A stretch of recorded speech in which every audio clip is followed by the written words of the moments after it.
दूसरा भाग सदा के लिए महाविनिशीकरण। सिद्धार्थ गौतम कपिलवस्तु से राजगृह की ओर। कपिलवस्तु से निकलकर सिद्धार्थ गौतम ने मगध राज्य की राजधानी राजगृह जाने का विचार किया।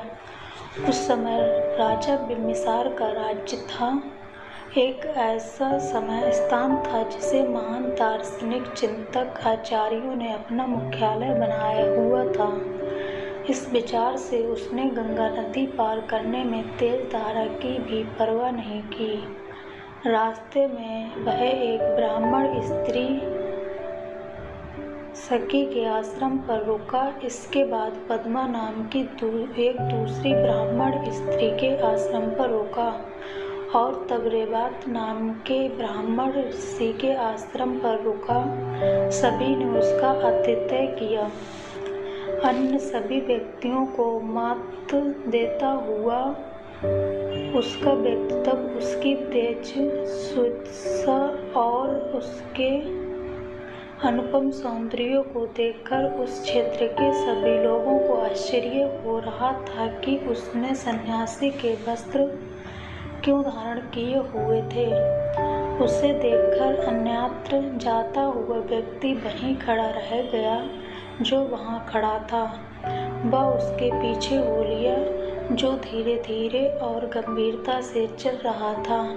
वह तेजी से दौड़ने लगा और जो बैठा हुआ था वह तुरंत उठकर खड़ा हो गया।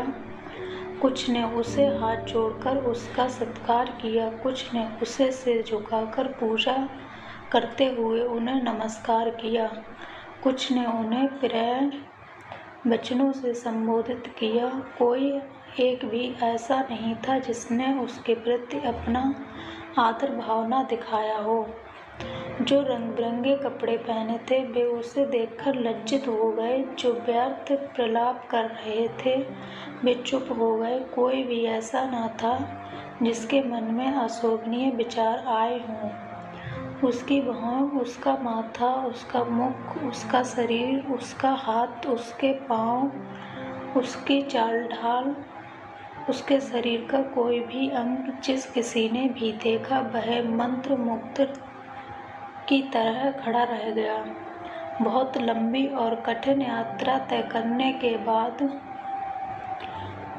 गौतम राजगृह पहुँचे, जो कि 5 पहाड़ियों से घिरा हुआ था, जो कि पर्वतों से सम्यक रूप से सुरक्षित और अलंकृत था और जहाँ चारों ओर अनेक मंगलकारी एवं पवित्र स्थान थे। राजगृह पहुंचकर उन्होंने वहां पांडव पर्वत के नीचे एक स्थान चुना और वहां अपने ठहरने के लिए पेड़ों के पत्तों की एक छोटी सी कुटिया बना ली। कपिलवस्तु से राजगृह की पैदल दूरी लगभग 400 मील है। सिद्धार्थ गौतम ने यह लंबी पैदल यात्रा पूरी की।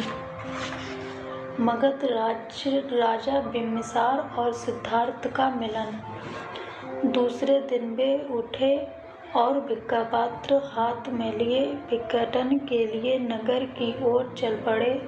उनके चारों ओर बहुत बड़ी भीड़ इकट्ठी हो गई। मगध राज श्रेष्ठिय बिम्बिसार ने अपने महल के बाहर लोगों का जमघाट देखा तो उसने इसका कारण जानना चाहा। एक दरबारी ने उसे इस प्रकार कारण बताया, जिसके बारे में ब्राह्मणों ने भविष्यवाणी की थी, या तो यह बुद्ध तक प्राप्त करेगा या चक्रवर्ती राजा होगा। यह वही शाक्य पुत्र है जो अब परिव्राजक हो गए हैं। उन्हीं को लोग नजर गड़ाए देख रहे हैं। राजा ने यह बात सुनी तो मन ही मन इसका अर्थ समझते हुए तुरंत दरबारी को कहा, जाओ पता लगाओ वह किधर जा रहे हैं। दरबारी राजा की आज्ञा पाकर राजकुमार के पीछे पीछे चला। मात्र 2 गज की ही दूरी आगे देखते हुए स्थिर दृष्टि शांत सुवर्ण 90 तोले कदम वाला वह श्रेष्ठ परिव्राजक भिक्षाटन के लिए चला जा रहा था। उसकी इंद्रियां तथा चित्त पूर्ण रूप से संयत थे। जैसी भी कुछ भिक्षा मिली उसे ग्रहण कर वह पर्वत के एक एकांत कोने में जा बैठे और भोजन करने के बाद पांडव पहाड़ी पर चढ़ गए। लोत्र वृक्षों से भरे उस घने जंगल में जहाँ मयूरों का स्वर गूंज रहा था, मानवता का वह सूर्य कांस्य वस्त्र पहने हुए वह ऐसे चमक रहा था जैसे पूर्व दिशा के पर्वतों पर प्रातःकालीन सूर्य चमकता है। उस राज दरबारी ने इस प्रकार उसे वहां देखकर राजा के पास जाकर सारा वृतांत कह सुनाया। राजा ने जब यह सब सुना तो वह अंगद श्रद्धा भाव से अपने साथ कुछ थोड़े से परिजनों को लेकर उसी की ओर चल दिए। पर्वत के समान व्यक्तित्व वाला वह राजा पर्वत पर चढ़ा। वहां उसने दीप्यमान गौतम को प्रकाशन लगाए शांत चित्त बैठे देखा। ऐसा प्रतीत हो रहा था मानो वह पर्वत चलायमान था और वह स्वयं पर्वत का शिखर था। उनके पास जो सौंदर्य और शांत भाव में विशेष था, वहाँ राजा आश्चर्य और स्नेह की भावना से पूर्ण हो पहुँचा। उनके समीप पहुंचकर बिम्बिसार ने विनम्रतापूर्वक उनका कुशलक्षेम पूछा और गौतम ने भी वैसे ही शालीनता के साथ अपने मानसिक स्वास्थ्य और रोगमुक्त होने के बारे में राजा को आश्वस्त किया। तब राजा एक चट्टान की साफ सतह पर बैठ गए और इस प्रकार बैठे हुए अपना मनोभाव व्यक्त करने के लिए इस प्रकार बोले। तुम्हारे कुल से मेरी प्रागढ़ मैत्री है जो वंशानुक्रम से चली आ रही है और सही सिद्ध हुई है। इसलिए मेरे पुत्र, मेरे मन में तुम्हें कुछ कहने की इच्छा उत्पन्न हुई। अतः मेरे स्नेहपूर्ण शब्दों को सुनो। जब मैं तुम्हारे आदित्य कुल, तुम्हारे यौवन और तुम्हारे अनुपम सौंदर्य पर विचार करता हूँ तो मुझे आश्चर्य होता है कि तुम्हारे मन में राजसी ठाट बाट के स्थान पर सन्यासी का जीवन व्यतीत करने का यह सर्वार्थ बेमेल संकल्प कहाँ से आ गया। सिद्धार्थ को राजसी वैभव का युवावस्था के आनंद को भोगने का आग्रह। तुम्हारे अंग लाल चंदन से सुगंधित होने के योग्य हैं। यह दूसरों द्वारा दिए गए भोजन को ग्रहण करने के लिए नहीं है।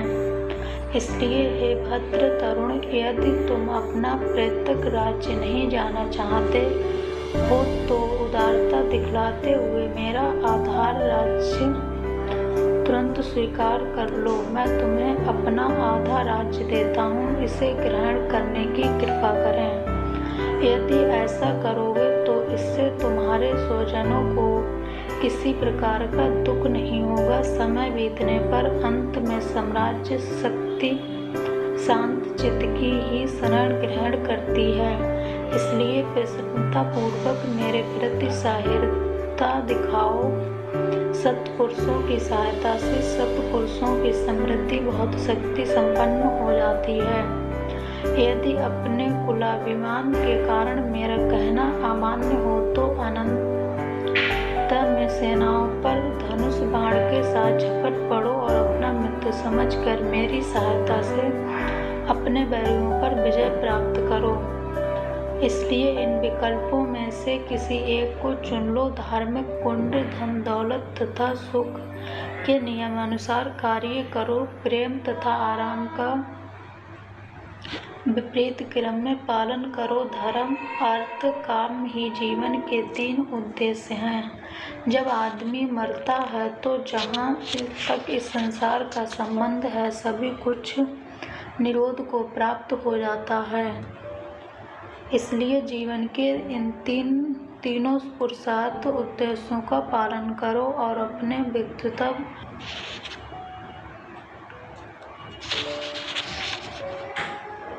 कहा जाता है कि जब धर्म, अर्थ और काम की प्राप्ति अपने सभी क्षेत्रों में पूर्ण हो जाती है तो आदमी का अंत भी पूर्ण होता है।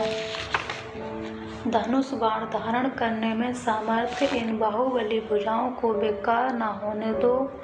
इस पृथ्वी का तो कहना ही क्या, इनमें तीनों लोगों को जीत लेने की सामर्थ्य है। मैं जो यह सब कह रहा हूँ इसमें मात्र मेरा स्नेह ही कारण है, ना तो मैं यह राज्य लोभ से ही कह रहा हूँ और न तुम्हारा यह तपस्वी भेष देखकर उत्पन्न हुई अभिमान भावना से ही कह रहा हूँ। मैं यह करुणा से भरकर आंखों में आंसू बहाते हुए कह रहा हूँ। हे जीवन की तपस्वी अवस्था के इच्छुक, अभी समय है, काम भोगों का आनंद लो, बाद में बुढ़ापा आ जाएगा और तुम्हारे इस सौंदर्य को नष्ट कर देगा। बुढ़ापे में आदमी धर्म द्वारा पुण्यार्जन कर सकता है। बुढ़ापे में आदमी विषय भोग के अयोग्य हो जाता है। इसलिए कहा जाता है कि तरुण के लिए विषय भोग है, मध्य वयस्क के लिए धन और वृद्ध के लिए धर्म है। इस संसार में यौवन धर्म और धन का शत्रु है, क्योंकि काम सुखों की हम जितनी भी सुरक्षा कर लें उसका पालन अत्यधिक कठिन है। इसलिए जहाँ भी सुख भोग प्राप्त हो उन्हें तुम युवावस्था में ही भोग लो। वृद्धावस्था चिंतन की ओर अधोमुख है। यह शांत बने रहने हेतु गंभीर और दत्तचित है। अपने आप थोड़े से प्रयास से ही यह संयत भाव को प्राप्त हो जाती है। इसलिए भ्रमक, चंचल, अस्थिर, बाह्य विषयों में अनुरक्त, असावधान, अधैर्यवान, अदूरदर्शी यौवन के गुजर जाने पर लोगों को ऐसा लगता है कि मानो किसी भयानक जंगल में से सुरक्षित निकल आए हों। इसलिए इस चंचल, अस्थिर, लापरवाह और चक्कर में डालने वाली युवावस्था को गुजर जाने दो। हमारा आरंभिक जीवन सुख भोग के लिए ही निश्चित है। इस समय इसे इंद्रियों की अनुभूति से दूर नहीं रखा जा सकता। और यदि धर्म में ही तुम्हारी विशेष रुचि है, धर्म ही तुम्हारा उद्देश्य है, तो यज्ञ बलि दो, क्योंकि आदिकाल से यज्ञ में बलि देकर उच्चतम स्वर्ग तक पहुँचना तुम्हारे कुल की प्रथा रही है। बाहुओं पर स्वर्ण कंगन बांधे हुए और नाना वर्ण के आभापूर्ण रतन जड़ित मुकुट धारण किए हुए राजश्री गण भी युगों द्वारा उसी लक्ष्य को प्राप्त कर सके जिसे अनेक महान महर्षियों ने तपस्या द्वारा प्राप्त किया है। गौतम का उत्तर गृह त्याग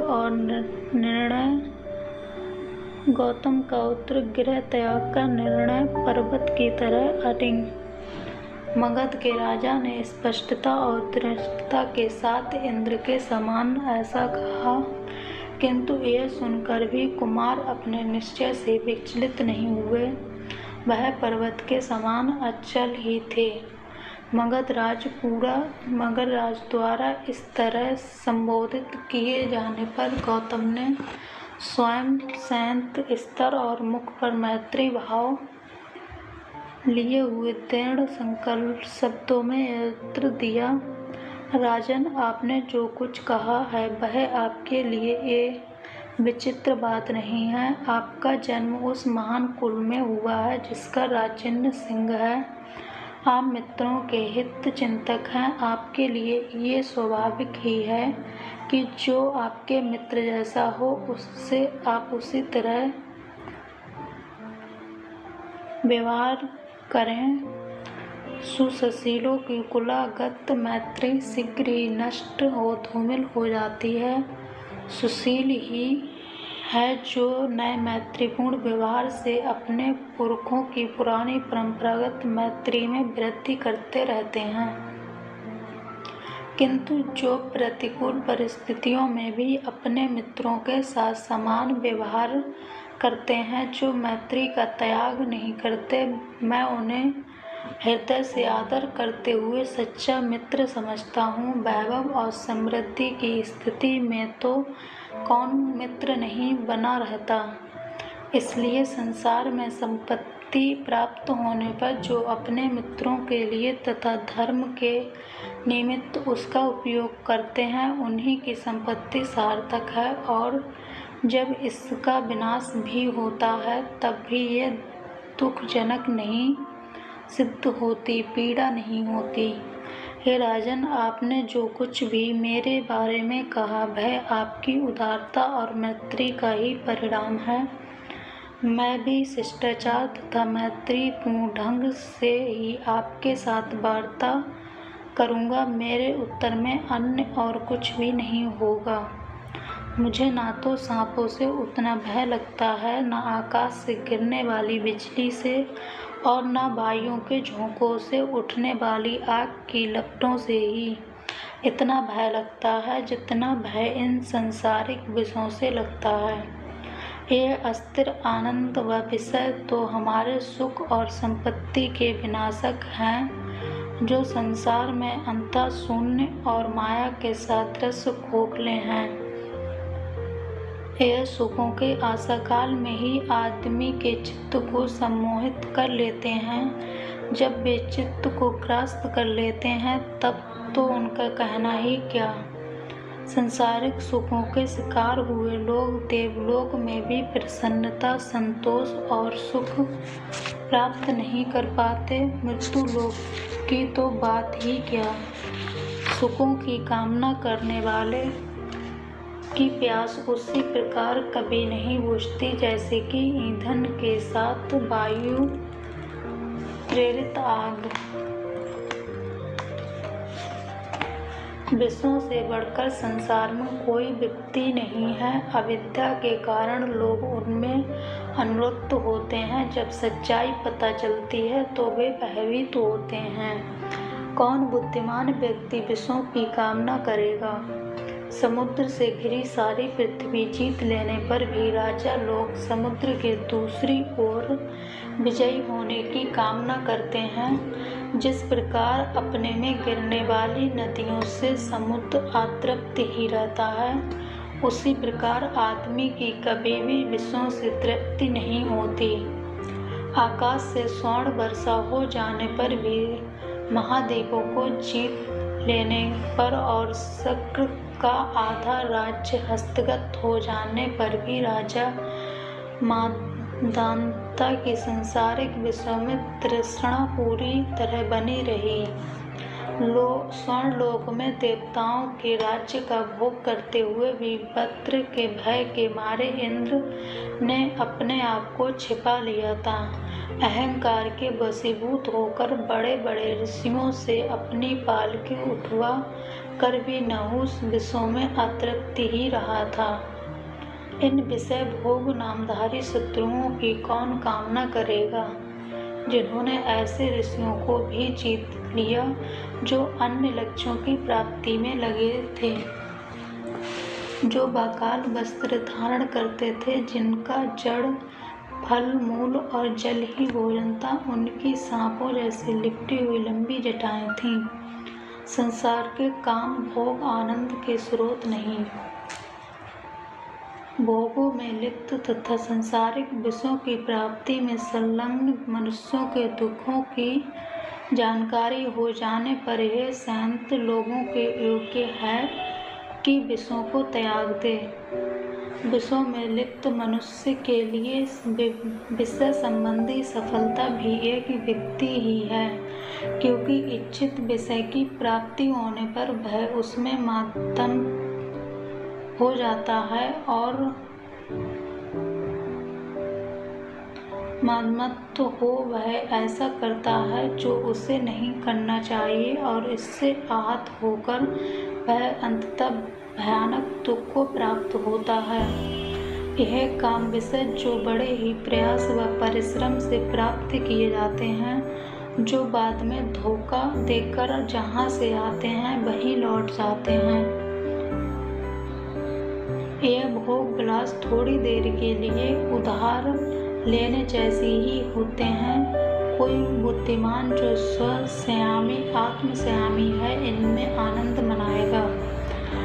कौन स्वसंयमी इन भोगों में संतोष प्राप्त करेगा जो उल्का के समान है और इनकी कामना करने पर और इनकी प्राप्ति हो जाने पर भी ये तृष्णा को और अधिक बढ़ाते हैं।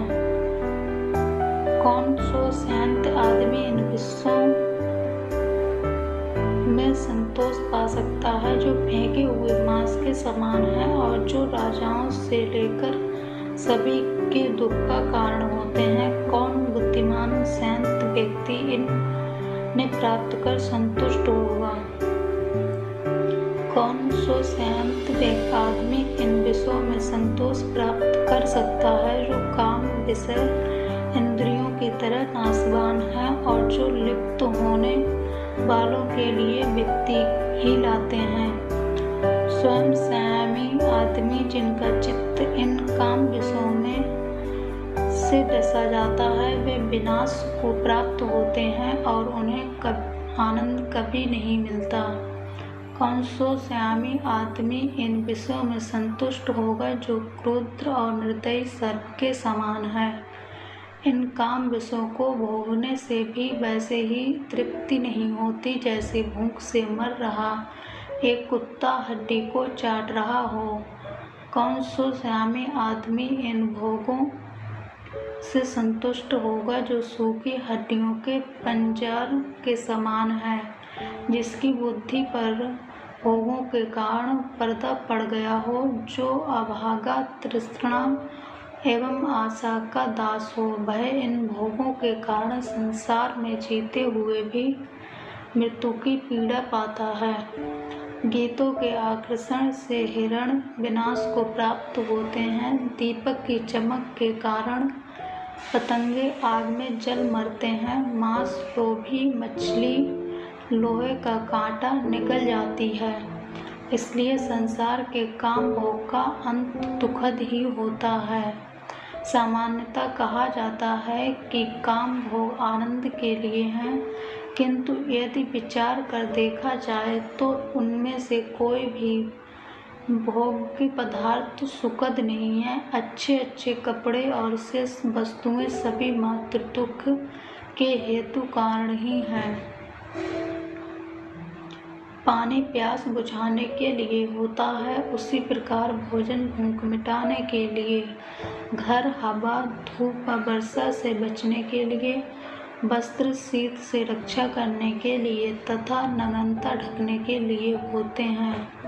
इस प्रकार शैया नींद पूरी करने के लिए, वाहन यात्रा की थकावट मिटाने के लिए, आसन खड़े रहने की थकावट दूर करने के लिए है।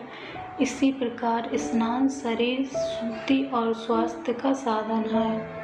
जितने भी बाह्य पदार्थ हैं वे केवल आदमियों के दुख हरण के ही साधन मात्र हैं, वे आनंद के स्रोत नहीं हैं। भला कौन बुद्धिमान आदमी इन दुख के दूर करने के साधनों को भोग्य वस्तुएं मानकर भोगेगा। भौतिक संसाधन दुख हरण के साधन मात्र, आनंद के स्रोत नहीं।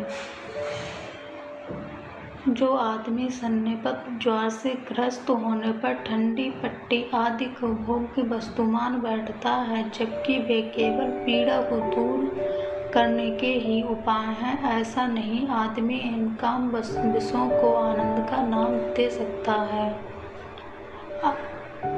क्योंकि सभी काम विषय अनित्य हैं। इसलिए मैं उन्हें भोग्य विषय का नाम नहीं दे सकता। जो परिस्थितियां आनंद लाती हैं वही बाद में पीड़ा बन जाती हैं। गर्म वस्त्र और सुगंधित लकड़ी शीत ऋतु में सुखदायी होते हैं, किंतु ग्रीष्म ऋतु में वही अप्रिय बन जाते हैं। चंद्रमा की किरणें और चंदन का लेप गर्मियों में सुखदायी होते हैं, किंतु वही सर्दी में पीड़ादायी बन जाते हैं। परस्पर दो विपरीत वस्तुएं जैसे हानि लाभ, यश अपयश आदि कभी अलग न होने वाले जोड़े संसार में प्रत्येक के साथ जुड़े हैं। इसलिए कोई भी आदमी धरती पर निरंतर ना तो सुखी रहता है और ना ही सदा दुखी रहता है। जब मैं इस सुख दुख के स्वभाव के मिश्रण को देखता हूँ तो मैं राज और दासता को समान ही समझता हूँ, क्योंकि ना तो राजा ही सदा मुस्कुराता रहता है और ना दास ही सदा पीड़ा में रहता है, क्योंकि राजा के सिर पर बड़ी जिम्मेदारी होती है। इसीलिए राजा व्यथा भी अधिक होती है। राजा तो कपड़े टांगने की खूंटी के समान होता है। वह संसार में दूसरों के लिए ही कष्ट सहन करता है। जो राजा अपने राज्य पर अत्यधिक भरोसा करता है वह अभंगा ही है, क्योंकि वह एक राज्य उसे एक न एक दिन त्याग देने वाला और धोखा देने वाला है। दूसरी ओर यदि राजा उस पर भरोसा नहीं करता तब ऐसे भीरू राजा को क्या खुशी हो सकती है। और क्योंकि सारी पृथ्वी का राज्य जीत लेने पर भी राजा एक ही नगर में और उसमें भी केवल एक ही घर में रह सकता है, तो क्या राज्य केवल दूसरों के ही लिए किया गया श्रम मात्र नहीं है? और राज्य में भी राजा को भी एक जोड़ा कपड़ा और भूख मिटाने के लिए थोड़े अपेक्षित भोजन की आवश्यकता होती है। इसी प्रकार एक शैया पर और एक आसन की ही आवश्यकता होती है। शेष विशिष्टताएं केवल मिथ्याभिमान अर्थात माद के लिए ही हैं। और यदि संतोष के लिए इन सब वस्तुओं की आवश्यकता है तो मैं बिना राज्य के ही संतुष्ट हूँ। एक बार यदि आदमी इस संसार में संतुष्ट हो जाए तो क्या सारी विशिष्टताएं अनावश्यक या बेकार नहीं हैं? जिसने आनंद की ओर ले जाने वाला मंगलकारी पथ पा लिया है वह सांसारिक भोगों के दुखों में नहीं आ सकता। आपकी इस उदार मित्रता को देखकर मैं पूछता हूँ कि आप पुनः बताएं कि क्या इन भोगों में कोई सार है? मैंने रोष में आकर गृह त्याग नहीं किया और न ही इसलिए कि शत्रु के बाण ने मेरे मुकुट को गिरा दिया है और न मेरी कोई महत्वाकांक्षा ही है, इसलिए मैं आपके प्रस्ताव का अस्वीकार करता हूँ।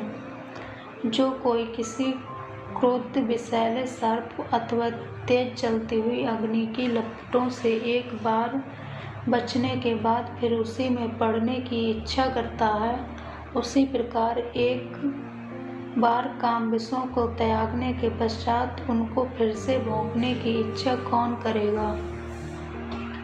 जो भली प्रकार देखता हुआ भी कि किसी अंधे से इशारे करें, जो मुक्त होता हुआ भी किसी बंधे हुए से इशारे करे, जो धनी होकर भी किसी दरिद्र से इशारे करे,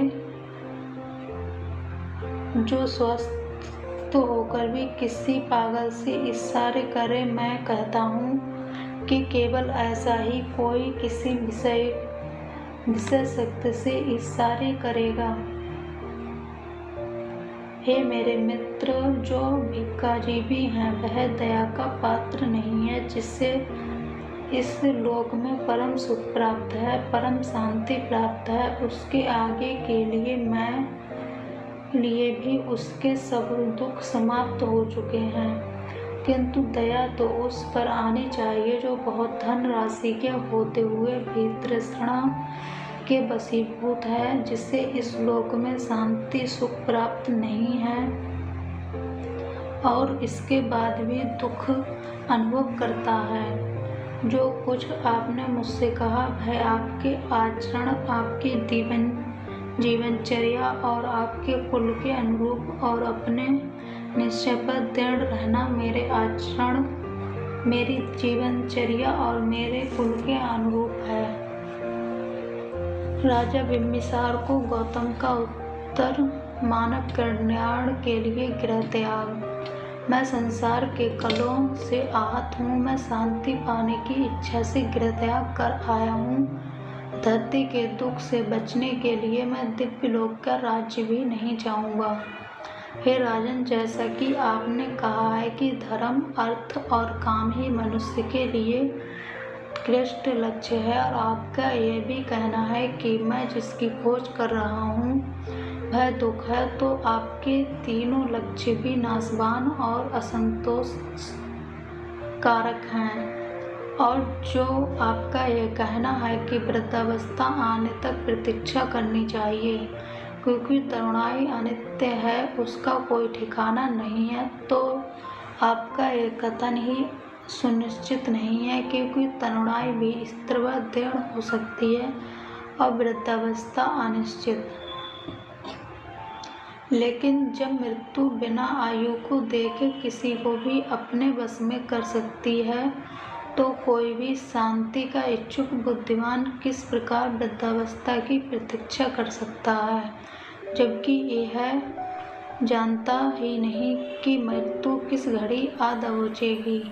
जब मृत्यु वृद्धावस्था रूपी शास्त्र धारण हाथ में लिए एक शिकारी की तरह खड़ी है और रोग रूपी बाण प्राणियों पर प्रहार कर रहे हैं जो मृत्यु रूपी जंगल में हिरणों की तरह भागे जा रहे हैं, तब कौन दीर्घायु होने की कामना कर सकता है। तरुण पुत्र या वृद्ध या बालक, हर किसी के लिए यही योग्य है कि वह तत्परता से उस धार्मिक व्यक्ति के पथ को चुन ले जिसका चित्त करुणा से भरा है। और आपको जो यह कहना है कि मैं धर्म के लिए यज्ञ करने में अप्रमादी बनूं क्योंकि मेरे कुल के अनुकूल है और महान फलदायी है, तो मैं ऐसे यज्ञों के फल को नहीं चाहता जो दूसरों की पीड़ा पहुंचाने के लिए किए जाते हैं। किसी भावी फल के लिए एक निराही प्राणी की हत्या करना किसी भी दयावान कारुण्यशील संपन्न मनुष्य के योग्य नीति, सच्चा धर्म, सदाचरण, स्वयं संयम, नैतिक आचरण और कामनाओं का अभाव आदि नियमों पर आधारित नहीं है, तो भी यज्ञ के नियम को मानना ठीक नहीं, जिसमें उत्कृष्ट फल केवल पशुओं की हत्या द्वारा ही प्राप्त किया जा सकता है। दूसरों को दुख देकर इस संसार में आदमी को भले ही सुख प्राप्त हो, तो भी वह एक कारुणिक बुद्धिमान पुरुष के लिए निंदनीय है, चाहे दूसरे जीवन में वह हमारी कल्पना से कितना ही अधिक क्यों न हो। मैं भावी जीवन के फल के प्रलोभन में ऐसे कर्म को नहीं कर सकता। हे राजन, मेरा मन भावी जीवन के सुख के लिए प्रसन्न नहीं होता, क्योंकि ऐसे कर्मों की दशा बादलों से गिरी वर्षा से प्रताड़ित पौधों की तरह अनिश्चित और डबाडोल है। राजा ने हाथ जोड़कर उत्तर दिया, तुम अपने निश्चय को बिना बाधा प्राप्त करने में सफल हो। जब तुम्हें यह सब प्राप्त हो जाए जिसकी खोज में तुम हो, तो तुम मुझ पर कृपा करते हुए यहाँ अवश्य पधारना। गौतम को फिर अपने राज्य में आने के लिए वचनबद्ध कर अपने दरबारियों सहित राजा लौटकर अपने महल में चले गए। शांति का समाचार। कौलियों व शाक्यों के बीच युद्ध न करने का सुखद समाचार। जब सिद्धार्थ गौतम राजगृह में ठहरे हुए थे, तब वहाँ दूसरे 5 परिव्राजक भी आए और उन्होंने भी गौतम द्वारा अपने ठहरने के लिए बनाई गई कुटी के पास ही एक कुटी बना ली। उन 5 परिव्राजकों के नाम थे कौंडिन्य, अश्वजीत, बप्पु, महानाम तथा भद्दिये। वे भी गौतम के व्यक्तित्व से प्रभावित हुए थे और अचरज में थे कि किस कारण से उसने प्रतिज्ञा ली थी। उन्होंने भी राजा बिम्बिसार की भांति ही इस विषय उनसे प्रश्न पूछे। जब उन्होंने उनके सामने वह सारी परिस्थिति समझाई जिसके कारण वह प्रवज्जित हुए थे, तो उन्होंने कहा, हाँ, हमने यह सुना है, लेकिन क्या तुम जानते हो कि तुम्हारे चले आने के बाद वहाँ क्या हुआ है? उन्होंने पूछा। सिद्धार्थ ने उत्तर दिया, नहीं। तब उन्होंने उन्हें बताया कि कपिलवस्तु से उनके चले आने के बाद कोलियों से युद्ध ठानने के विरोध में शाक्यों में बहुत बड़ा आंदोलन छिड़ गया। आदमी, औरतों, लड़के लड़कियों ने प्रदर्शन किए और जुलूस निकाले। उनके हाथ में झंडे थे जिन पर लिखा था, कोलिय हमारे भाई हैं, एक भाई का दूसरे भाई के विरुद्ध युद्ध करना अनुचित है। सिद्धार्थ गौतम के देश निकाले आदि पर विचार करो। आंदोलन का परिणाम ये हुआ कि शाक्य संघ को एक सभा बुलाकर पुनः अपने निर्णय पर विचार करना पड़ा। उस समय बहुमत कोलियों से समझौता कर लेने के पक्ष में हो गया।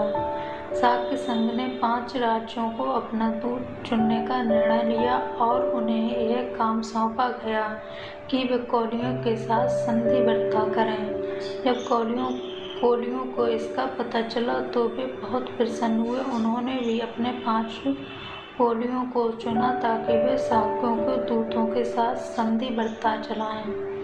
दोनों ओर के दूत आपस में मिले और तय किया कि मध्यस्थता के लिए एक स्थायी परिषद की नियुक्ति की जाए, जिसे अधिकार हो कि रोहिणी के जल के बंटवारे से संबंधित हर विवाद पर निर्णय लें और परिषद का निर्णय दोनों पक्षों को मान्य हो। इस प्रकार युद्ध का खतरा शांति में परिणत हो गया। जो कुछ कपिलवस्तु में हुआ था उसे गौतम को बताने के बाद पर्यवेक्षकों ने कहा, अब तुम्हारे लिए पर्यवेक्षक बने रहने की कोई आवश्यकता नहीं है। अब तुम क्यों नहीं लौटकर अपने परिवार में चले जाते? सिद्धार्थ ने उत्तर दिया, इस शुभ समाचार से मुझे प्रसन्नता हुई। यह मेरे लिए विजय है, लेकिन मैं वापस घर नहीं जाऊंगा। मुझे जाना भी नहीं चाहिए। मुझे पर्यवेक्षक ही बने रहना चाहिए।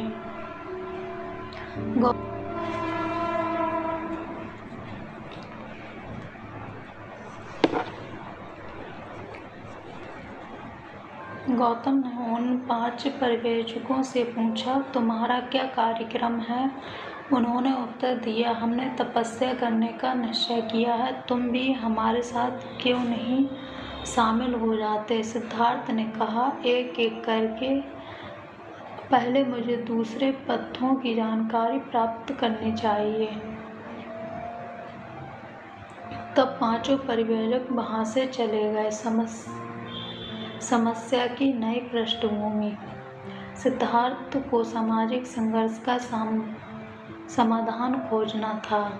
कोलियों और शाक्यों के बीच शांति स्थापित हो जाने का समाचार 5 पर्यवेक्षकों से प्राप्त होने पर गौतम को बहुत बेचैनी हुई। अकेले में वह गंभीरता से अपनी स्थिति पर सोचने लगा कि अब भी पर्यवेक्षक बने रहने का उसके लिए कोई औचित्य रह गया है। उन्होंने अपने आप से प्रश्न किया कि वह किस लिए अपने बंधु बांधवों को छोड़कर चला आया था। उन्होंने इसलिए गृहत्याग किया था क्योंकि वह युद्ध का विरोधी था। अब जबकि युद्ध समाप्त हो गया, तब भी क्या मेरे लिए कोई समस्या शेष रह गई है? क्या युद्ध की समाप्ति के साथ मेरी समस्या भी समाप्त हो गई? गहराई से चिंतन करने पर उन्होंने सोचा कि नहीं, युद्ध की समस्या अनिवार्य तौर पर झगड़े की समस्या है। यह एक बड़ी समस्या का एक अंग मात्र है। यह झगड़ा न केवल राजाओं और राष्ट्रों के बीच ही चल रहा है, बल्कि कुलीनों और ब्राह्मणों के बीच, गृहस्थों के बीच, माँ और पुत्र के बीच, पिता और पुत्र के बीच, भाई और बहन के बीच, साथी के बीच जारी है। युद्ध की समस्या राष्ट्रों के बीच संघर्ष तो कभी कभी होता है, लेकिन वर्गों के बीच तो यह संघर्ष लगातार चलता ही रहता है। संसार के सभी दुखों और कष्टों का मूल कारण यही है। यह सत्य है कि युद्ध के कारण ही मैंने गृहत्याग किया था।